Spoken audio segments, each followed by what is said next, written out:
네, 기저귀 TV 상담받고 대학 가자 2교시 결정적 코치의 합격연구소 시간입니다. 오늘 2015학년도 수능 채점 결과가 발표가 됐는데요. 여기에 대해서 좀 자세한 내용을 좀 살펴볼까요, 선생님? 네, 내일이면 이제 성적표가 배부가 되는데요. 인문계열 학생들 같은 경우는 이제 국어 영역이 그리고 자연계열은 탐구 영역이 가장 어렵고 변별력이 높았던 것으로 나타났습니다. 이 말은 결국 국어와 탐구 영역이 당락을 가르는 최대 변수가 될 것이다. 이렇게 말씀드릴 수 있습니다. 네, 그렇습니다. 이번에 특히 이제 수학과 영어가 좀 쉽게 출제가 되다 보니까 만점자 비율도 조금 높은 것 같은데요. 수능 채점 결과 표준 점수 최고점과 만점자 비율은 어떻게 나타났을까요? 네, 표준 점수 최고점도 굉장히 초미의 관심사인데요. 인문계열에서는 국어 B형이 139점입니다. 그리고 네. 자연계열에서 수학 B형이 125점이고요. 만점자 비율을 좀 살펴보면 국어 A형은 1.37%, 그리고 B형은 어려웠죠. 0.09%, 그리고 수학 A형은 2.54%, 수학 B형은 4.30%, 상당히 쉬웠다는 걸 알 수 네, 있죠. 네. 영어 3.37%가 나왔습니다. 네, 국어 B형과 수학 B형의 그 차이가 좀 많이 나네요. 네. 이 표준 점수라는 거는 수험생 개인별 성적이 평균 점수에서 어느 정도 떨어져 있는지를 이제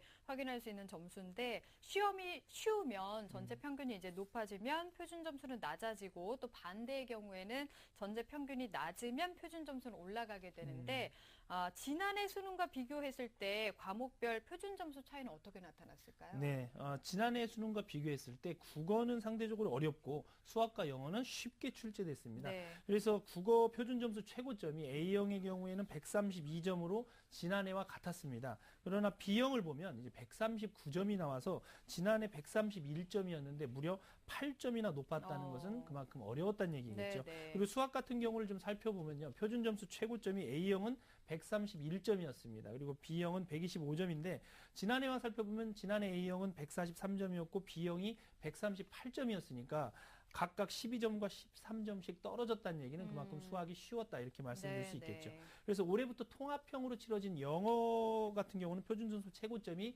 132점이었습니다. 그래서 지난해 영어 A형이 133점이고 B형이 136점이었으니까 이보다 내려갔다고 말씀드릴 수 있고요. 탐구 영역 같은 경우는 전체적으로 사회탐구는 쉽게 출제된 반면에 자연계 학생들이 응시한 과학탐구는 어렵게 출제됐다. 그리고 사회탐구 10개 과목 중에서 경제가 아주 쉽게 출제돼서 만점을 받아야만 1등급을 받을 수 있었다는 점, 그리고 과학탐구는 물리 1과 생명과학 2를 선택한 학생들이 상대적으로 어렵게 시험에 응시했고 생명과학 2는 가장 어렵게 출제돼서 표준 점수 최고점이 무려 73점으로 가장 높은 점수를 보이고 있습니다. 네, 과목별로도 차이가 이렇게 많이 나타나고 있는데, 자, 그러면 이번에 수능 채점 결과에 따른 변수를 다시 한번 좀 정리해 볼까요? 네, 앞서도 말씀드렸다시피 이번 채점 결과 인문계열에서는 국어가 가장 어렵고 수학과 영어가 쉽게 출제되면서 국어가 당락을 좌우하는 그런 큰 변수가 될 것으로 보이고요. 또 수능 과목별 난이도는 지난해에 비해서 국어는 어렵고 수학과 영어는 아주 쉽게 출제되어 있기 때문에 전체적인 변별력은 상당히 떨어졌습니다. 결과적으로 인문계 학생들은 국어 B형 그리고 자연계는 과학탐구가 합격의 당락을 결정할 수 있는 중요한 요소가 됐습니다. 네, 이제 내일 우리 학생들이 성적표를 받게 되면 정확한 점수에 따라 신중하게 전략을 세워봐야 되겠습니다. 자, 2교시 결정적 코치의 합격연구소였고요. 3교시 상담 이어가겠습니다.